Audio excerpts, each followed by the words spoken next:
내가 만난 하나님, 사랑과 은혜의 여정. 안녕하세요. 제 이름은 서진순입니다.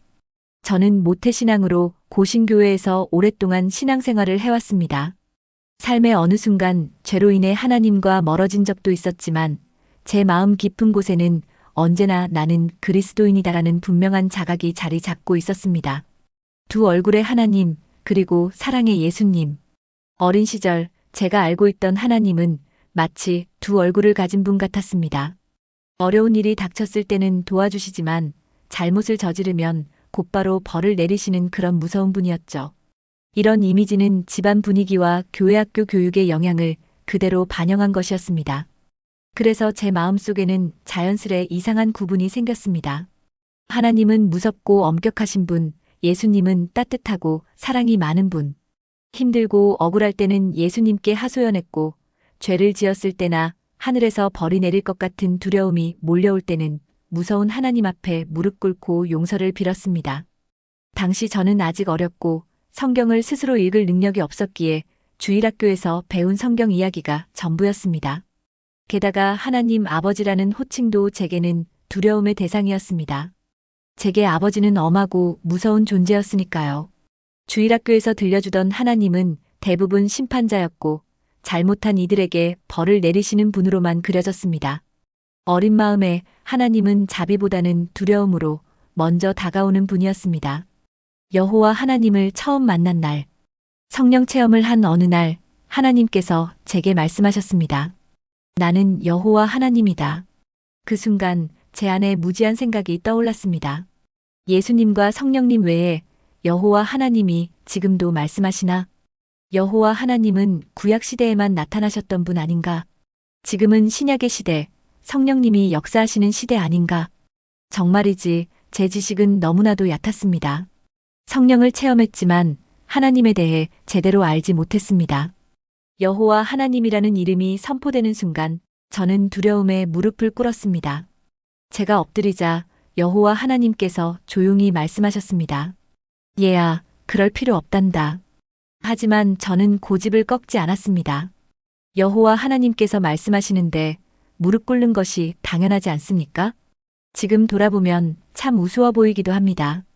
하지만 그 순간만큼은 누구보다도 진지했고 그만큼 저는 하나님에 대해 아무것도 알지 못했던 사람이었습니다. 신원을 묻던 시간들. 그 후로 저는 말씀하시는 분이 누구신지 자주 여쭤보게 되었습니다. 예수님이신지 성령님이신지 아니면 여호와 하나님이신지.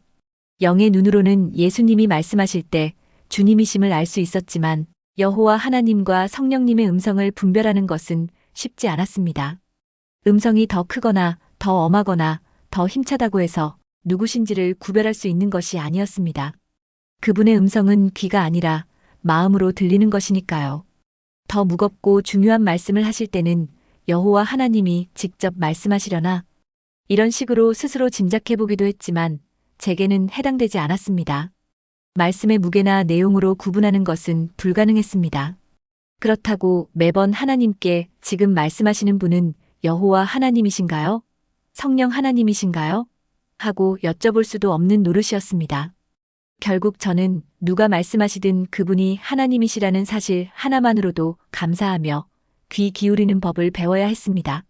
시간이 흐르며 저는 마침내 깨달았습니다. 그 세 분은 다르지 않다는 것을. 예수님과 성령님, 그리고 여호와 하나님. 그분들은 본질상 하나이시며 신성에 있어 완전히 동일하신 분이었습니다. 예수님의 말씀이 곧 하나님의 말씀이었고 성령님의 음성은 예수님을 증거하는 말씀이었으며 여호와 하나님의 말씀은 곧 성령님의 역사요, 예수님의 사랑이었습니다. 이제 저는 더 이상 말씀하시는 분이 누구신지를 확인하지 않습니다. 여호와 하나님이 말씀하신다고 해서 더 경직된 태도로 무릎을 꿇거나 복장을 단정히 하려 애쓰지도 않습니다. 왜냐하면 저는 알게 되었기 때문입니다. 여호와 하나님은 본질적으로 사랑이시라는 것을요. 바리새인처럼 살아온 살. 오랫동안 저는 바리새인처럼 엄격하고 경직된 신앙생활을 해왔습니다. 교회를 떠난 적은 없었습니다. 어디로 이사를 가든 가장 보수적인 교단의 교회를 찾아 등록했고 누구보다 많이 기도하고 봉사도 헌금도 열심히 했습니다. 하지만 정작 제 안에는 세상을 경멸하면서도 그 세상 속에서 성취하고 싶은 욕망이 가득 차 있었습니다. 열심히 하면 반드시 성공한다는 세상의 원칙을 저는 그대로 신앙에도 적용하며 맹신했습니다. 그래서 제게는 쉼이 없었습니다. 하나님도 내가 노력해야 도우신다는 식의 신앙이었죠. 게으른 사람이 싫었고 교회에 다니면서도 주의를 성수하지 못하는 사람들을 속으로는 무시하기도 했습니다. 하나님 앞에서 충성된 이들이 줄을 선다면 나는 반드시 맨 앞에 설 것이다. 그런 자부심과 경쟁심도 제 안에 있었습니다. 하지만 지금 돌아보면 저는 진정한 그리스도인이 아니었습니다. 하나님을 알지 못했고 세상을 어떻게 살아야 하는지도 몰랐습니다. 모태신앙의 양면성. 모태신앙의 단점은 스스로 하나님을 믿기로 결단하지 않은 채 신앙이라는 습관만 몸에 밴다는 것입니다. 그 습관을 경건이라 착각한 채 살아가는 것이죠. 하지만 장점도 있습니다. 어떤 상황에서도 하나님을 쉽게 부인하지 못한다는 것. 믿음이 식어도 어정쩡하게나마 교회에 계속 발걸음을 옮긴다는 것. 그래서 모태신앙은 하나님께 다시 돌아올 길을 언제나 열어둡니다. 저 역시 청년 시절 세상에 대해 뚜렷한 답을 내놓지 못하는 교회의 모습에 실망했고 지쳤습니다. 그저 몸만 교회에 왔다 갔다 하는 형식적인 신앙의 시간을 보내기도 했습니다. 그러다 결혼을 하고 아이를 갖게 되었을 때 제 안에 두려움이 밀려왔습니다. 아이를 제대로 키울 자신이 없었습니다. 그 두려움 속에서 저는 다시 종교적 행위에 매달리기 시작했습니다. 익숙하게 몸에 밴 기도와 예배, 말씀과 봉사의 습관으로 돌아간 것입니다. 지금 생각해보면 그때의 저는 하나님을 찾기보다는 두려움을 피하고 싶었는지도 모릅니다. 내가 만든 하나님, 내가 몰랐던 하나님. 저의 근본적인 문제는 하나님을 잘 알지 못했다는 것이었습니다. 종교적인 생활은 저에게 잠시의 위안과 안정감을 주었습니다. 내가 열심히 기도하고 봉사하면 아이들도 잘 자라고 남편도 나도 잘 될 것이다. 이런 기대는 곧 확고한 확신으로 굳어졌습니다. 저는 그게 믿음이라고 믿었습니다. 하나님을 믿기에 교회에 나가고 신앙생활을 하며 선한 일도 한다고 생각했습니다. 그래서 제 믿음이 잘못되었다는 고민은 한 번도 해본 적이 없었습니다. 믿음은 병자가 치유받을 때나 필요한 것이고 예수님을 처음 믿는 사람들에게 필요한 것이지 나는 이미 믿음을 가진 사람이다. 저는 그렇게 자부했습니다. 그 믿음은 교회 봉사와 헌금, 전도와 기도로 충분히 증명된다고 굳게 믿고 있었습니다. 어릴 적부터 익숙하게 들어온 성경 이야기 속에서 저는 제 방식대로 하나님을 만들어냈습니다. 그 하나님은 복을 주시기도 하고 벌을 내리기도 하는 분이었습니다. 제가 열심히 섬기면 복을 받고 게을러지면 화를 당하는 그저 조건적인 신에 불과했습니다. 그렇게 만들어낸 하나님은 다른 종교에서 믿는 신과 사실 별반 다르지 않았습니다. 성경을 읽고 묵상도 했지만 제 안에 고질적으로 남아있던 왜곡된 시선과 습관은 전혀 바뀌지 않았습니다. 오랫동안 신앙생활을 해온 이들 중 많은 사람들이 자녀가 청년이 되어 교회를 떠나면 두려움에 사로잡힙니다. 복을 받지 못할까봐, 하나님께 벌이라도 받지 않을까? 하지만 하나님은 그런 분이 아니십니다. 자녀가 복을 받지 못할까 두렵다면 아마 당신은 하나님을 아직 잘 모르는 것일 수 있습니다. 하나님을 복과 화를 주관하시는 분으로만 알고 있다면 그분의 참된 성품과 마음을 제대로 만나지 못한 것입니다. 하나님을 안다는 것은 곧 그분의 사랑을 아는 것입니다. 왜냐하면 하나님은 사랑 그 자체이시기 때문입니다. 저는 수십 년 동안 제가 만들어낸 하나님을 섬겨왔습니다. 그 하나님은 제가 세상에서 성공할 수 있도록 도와주는 분이었고, 죄를 지으면 즉시 벌을 내려 잘못된 길로 가지 못하게 막는 엄격한 심판자였습니다. 그런 하나님을 믿었기에 저는 누구보다도 열심히 종교 생활을 해야 했습니다. 그분은 제 욕망과 두려움이 만들어낸 하나의 형상일 뿐이었습니다. 성령의 사역, 편견과 두려움 속에서 저는 성령의 사역을 오직 성경 지식 안에서만 이해하고 있었고 말씀이 곧 기준이자 진리라고 여겼습니다. 목사님들은 종종 이렇게 말하곤 했습니다. 능력과 은사는 말씀보다 아래에 있는 것이고 그런 것들을 좇다 보면 신앙이 흔들리고 정신적으로도 문제가 생길 수 있다. 그 말은 성령을 잘 알지 못하던 목회자들이 자주 하던 경고였습니다. 그래서 저는 한 번도 성령 집회나 기도원에 가본 적이 없었습니다.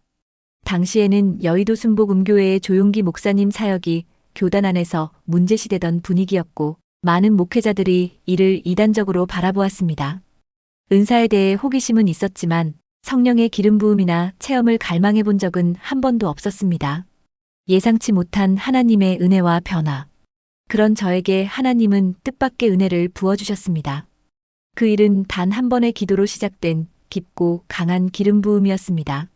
어느 날 한 젊은 청년이 찬양하며 자신에게 말씀하신 하나님의 음성을 전했습니다. 그때 저는 생각했습니다. 어떻게 하나님의 음성을 직접 들을 수 있을까? 저 청년은 나보다 믿음의 연륜이 적은데 정말로 하나님의 음성을 듣는 걸까? 그 순간 잠깐 기도를 했습니다. 하나님, 저도 저 청년처럼 한 번이라도 하나님의 음성을 듣게 해주세요. 저도 하나님의 음성을 듣는다면 그 청년처럼 하나님을 더 사랑할 수 있을 것 같았지만 크게 기대하지는 않았습니다. 하나님의 음성을 듣는 일은 대단히 어려운 일이고 특별한 사람만이 들을 수 있다고 생각했기 때문입니다. 그러나 하나님은 그 짧은 기도에 응답하셨습니다. 몸에 작은 진동이 흐르더니 그날부터 저에게 지속적인 기름 부음이 임하기 시작했습니다. 기도 중에는 수십 가지 방언이 자연스럽게 바뀌며 나왔고 영적으로 보이는 것들도 있었습니다. 그리고 하나님은 제 마음에 직접 말씀하시기 시작하셨습니다. 내면 깊은 곳에서 들리는 음성이었습니다. 처음에는 아무 문제가 없었지만 시간이 지나면서 교회 안에서 저의 영적 상태가 문제되기 시작했습니다. 특히 제 입에서 나오는 예언의 말들이 주변 사람들에게는 낯설고 충격이었습니다. 어느 수요 예배에서 저는 성령의 힘에 이끌려 앞으로 나가 찬양에 맞춰 춤을 추는 기이한 일이 일어났습니다. 그 일은 제가 절제할 수 없는 일이었습니다. 그 행위는 경건한 교회에서 결코 용납될 수 없는 일이었고 엄격한 고신 교단에서는 예배 방해로 여겨졌습니다. 그 사건 이후로 성도들과 저 자신 모두 큰 충격에 빠졌습니다. 절제되지 않는 은사와 깊어지는 고립. 그때부터 저는 큰 두려움에 사로잡혔습니다. 목사님께서 절제를 권면하셨지만 제 안에서 그것이 잘 되지 않았습니다. 기도 시간과 찬양 시간에는 손이 저절로 올라갔고 끊임없는 눈물은 사람들의 시선을 끌기에 충분했습니다. 저는 또다시 찬양 시간에 앞에 나가서 춤을 출까봐 두려워했습니다. 나이 많은 분들은 제가 귀신이 들렸다며 신방을 오겠다고 했고 뒤에서는 저를 향한 수군거림이 시작됐습니다. 저 역시 제 상태를 이해할 수 없었습니다. 이런 일을 직접 본 적도 없었으니까요. 점차 저 자신도 은혜를 받으려다 귀신이 들린 것은 아닌지 의심하며 걱정하기 시작했습니다. 그런 저에게 하나님은 두려워하지 말라고 말씀하셨습니다. 하지만 저는 정작 하나님의 음성조차 듣고 싶지 않다고 솔직하게 고백했습니다. 깊어지는 두려움과 하나님에 대한 원망. 제 두려움은 교회의 냉담한 분위기와 사람들의 시선 속에서 더욱 커져만 갔습니다. 그때 저는 하나님께 원망했습니다. 왜 저를 이렇게 만드셨나요? 제가 성령 체험을 원했나요? 이런 은사를 달라고 했나요? 저는 미쳐가는 듯했고 성경을 하루 종일 읽으며 자신을 고치려 애썼습니다. 어느 날 누군가가 당신이 듣는 음성은 모두 가짜다라고 말했을 때 저는 깊은 절망에 빠졌습니다. 저의 믿음은 땅바닥에 떨어졌습니다. 차라리 죽는 게 낫겠다.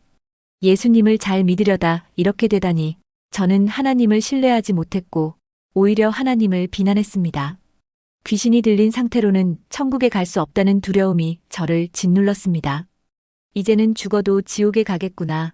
그 생각이 마음 깊숙이 파고들었습니다. 하나님의 특별한 응답 방식.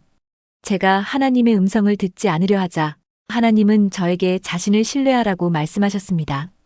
그리고 성경을 아무데나 펼치라고 하셨습니다.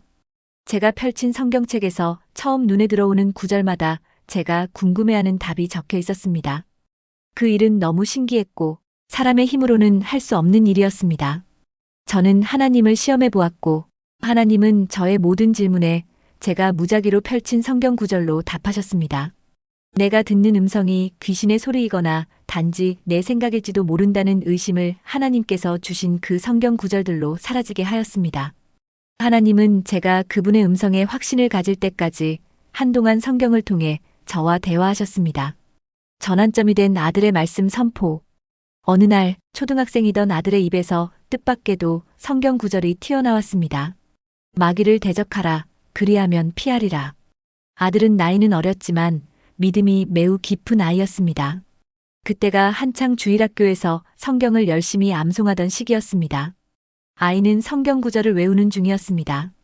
저도 그 구절을 모르는 것은 아니었지만 그날 그 말씀이 마치 번개처럼 제 영혼을 강타했습니다. 믿음의 결단과 회복. 그 순간 깨달았습니다.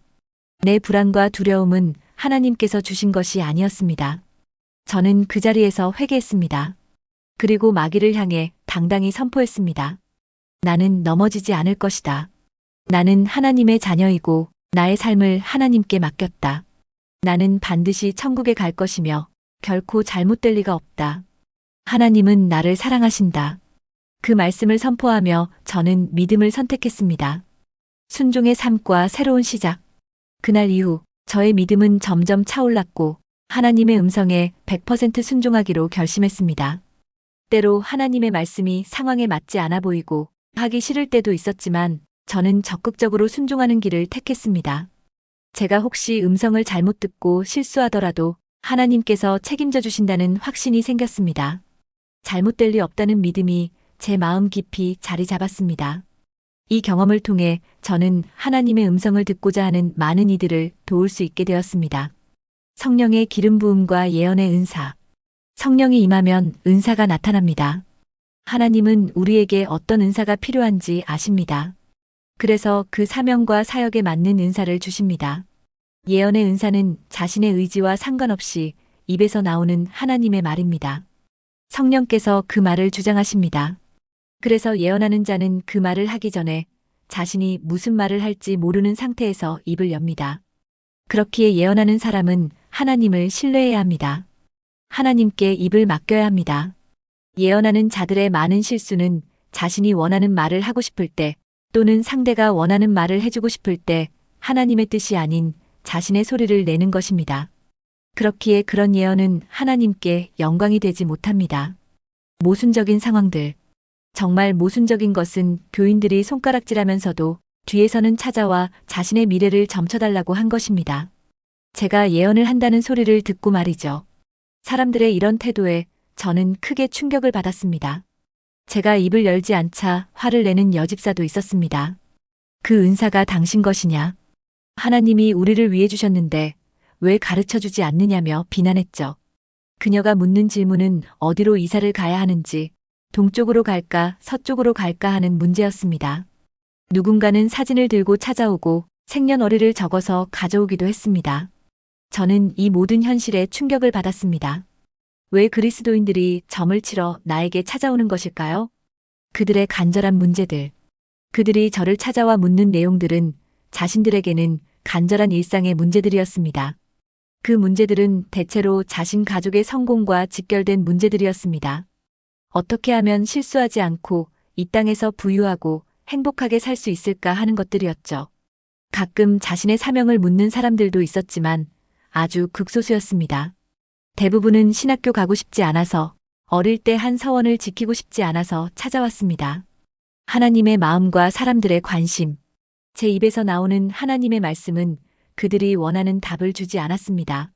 하나님께서는 그들의 죄에 대해서 그리고 그들의 영적인 상태에 대해서 말씀하기를 원하셨습니다. 그리고 마지막에는 하나님이 얼마나 그들을 사랑하시는지 전하고 싶어 하셨습니다. 하지만 대부분의 사람들은 성공과 재물을 어떻게 얻을까에만 관심이 있었습니다. 그런데 몸이 아프고 귀신 들린 사람들의 경우는 달랐습니다. 그들에게 닥친 환난은 충분히 하나님을 바라볼 만큼 그들을 성숙하게 만들었습니다. 거울 속의 내 모습. 처음에 제가 그들을 돕는다고 생각했습니다. 그런데 그게 아니었습니다. 하나님은 그들의 모습에서 제 모습을 보게 하신 것이었습니다. 제가 하나님을 찾는 이유를 그들이 나를 찾아오는 이유에서 발견하게 된 것입니다. 그들이 저를 찾듯이 저 역시 하나님께 기도하는 내용들이 언제 부자가 될 것인가, 남편의 일이 어떻게 될 것인가, 아이들 유학을 어떻게 보낼 것인가 하는 것들과 다를 바 없었습니다. 이런 사람들을 비난할 수 없었습니다. 그들의 모습이 바로 저의 모습이었기 때문입니다. 저는 개인 사역을 원하지 않았지만 하나님의 말씀에 순종할 수밖에 없었습니다. 성령의 역사와 영적 성장. 우리는 말씀이 최고라고 하면서 성령의 능력을 그 아래에 둡니다. 그런데 제 믿음이 성장하고 저의 내면의 죄와 상처를 치유받는 모든 과정은 성령님의 개입 없이는 불가능했습니다. 저는 영의 눈으로 저의 죄를 보았고 제 내면의 상처를 들여다볼 수 있었습니다. 그리고 사람들의 영적인 상태를 볼 수 있었고 거짓 목자들을 분별할 수 있었습니다. 그들이 전하는 설교가 하나님에게서 온 것인지 아닌지 알 수 있었습니다. 성령님은 인생에 닥치는 환란의 이유와 나라와 민족, 교회 문제를 알게 하셨습니다. 그리고 하나님의 마음과 계획을 들려주셨습니다. 이 과정에서 저는 개인을 향한 하나님의 지독한 사랑을 알 수 있었고 교회를 향한 진노와 눈물을 보았습니다. 이 모든 것이 성령의 기름 부음이 없이는 불가능했습니다. 천국으로 가는 해변. 천국으로 가는 해변은 성령 체험 직후에 저에게 주신 천국 방문기입니다. 어느 날 기도 중에 저는 이 환상을 보게 되었습니다. 환상은 하루에 한두 번씩, 한두 시간씩 계속되었고 마지막 영상으로 이야기가 끝났습니다. 그 이후로도 영상을 더 보긴 했지만 기록하라는 말씀이 없어서 하지 않았습니다. 그 내용들은 기독교적 교리로는 이해가 되지 않는 내용들이었기 때문에 주님께서 기록하지 말라고 하신 것 같습니다. 저는 책으로 곧 출간할 수 있을 것 같아 열심히 정리했지만 출판되지 못한 채 미국으로 가게 되었습니다. 그리고 미국에서 저는 하나님의 혹독한 훈련을 받게 됩니다. 그 이야기도 차차 들려드리겠습니다. 저는 제가 본 천국을 그림으로, 영상으로 만들고 싶었습니다. 내용이 방대하기도 했지만 책으로는 설명할 수 없는 것들이 많았기 때문입니다. 그런데 한국에 돌아와서도 책을 내줄 출판사도 그림을 그려줄 사람도 연결되지 않았습니다. 하나님은 제게 계속 기다리라고만 하셨습니다. 그리고 작년 12월에 유튜브에 올려야겠다는 마음을 주셨습니다. 동영상 그림들은 모두 제가 직접 AI로 그린 것입니다. 처음에는 그림 한 장을 얻기 위해 수십 장을 만들어야 했습니다. 제가 원하는 그림이 제가 본 그대로 재현한다는 것이 쉽지 않았습니다. 그런데 AI 도구가 아니면 어떻게 제가 만들어낼 수 있었을까요? 하나님의 은혜입니다. 제가 지쳐서 힘들다고 할 때마다 하나님은 그만하라고 하신 것이 아니라 잘하고 있다고 격려하셨습니다. 6개월 동안 멀리 외출도 못하고 컴퓨터 앞에 앉아 있었습니다. 그런데 마지막 편을 올리고 나니 홀가분할 줄 알았는데 마음이 너무나 허전했습니다. 마치 주님과 헤어진 것 같은 기분이었습니다. 주님께서는 얘야, 나는 너와 항상 함께 있잖아 하시며 저를 위로해 주셨습니다. 성령님의 말씀과 깨달음. 며칠 전 새벽에 눈을 떴을 때 성령님께서 저에게 느헤미야서의 한 성경 구절을 말씀해 주셨습니다. 느헤미야 3장 4절 9절의 일부입니다. 그 다음은 학고스의 손자 우리야의 아들 무레못이 중수하였고 이 구절은 예루살렘 성벽을 건축한 사람들의 명단 중 일부입니다. 저는 왜 이 구절을 저에게 주셨는지 물었습니다. 성령께서 말씀하셨습니다. 얘야, 너 혼자 할 수 없단다. 나는 많은 사람들을 일으켜서 이 땅에 내 나라를 세울 것이야. 너는 걱정 말고 내 앞에 있는 내 일만 하렴. 나머지는 다른 사람들이 할 거야. 그러니 너는 내 혼자 한다고 생각하지도 말고 애쓰지도 마라. 너는 순종하기만 해. 성령님의 말씀을 듣고서야 저는 또다시 제 열심이 앞서고 있었다는 것을 깨달았습니다. 어떻게 해야 이 영상을 더 많은 사람들에게 전할 수 있을까? 한국 교회의 문제를 어떻게 하면 해결할 수 있을까? 내가 또 무엇을 해야 하지? 그 고민으로 마음이 가득 차 있었던 것이죠.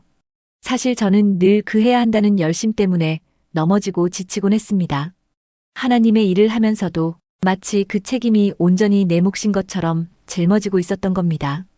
그날 이후 저는 모든 것을 하나님께 맡기고 그 어떤 것도 제가 앞서지 않기로 했습니다. 저는 성벽의 한 부분을 중수하는 사람이니까요.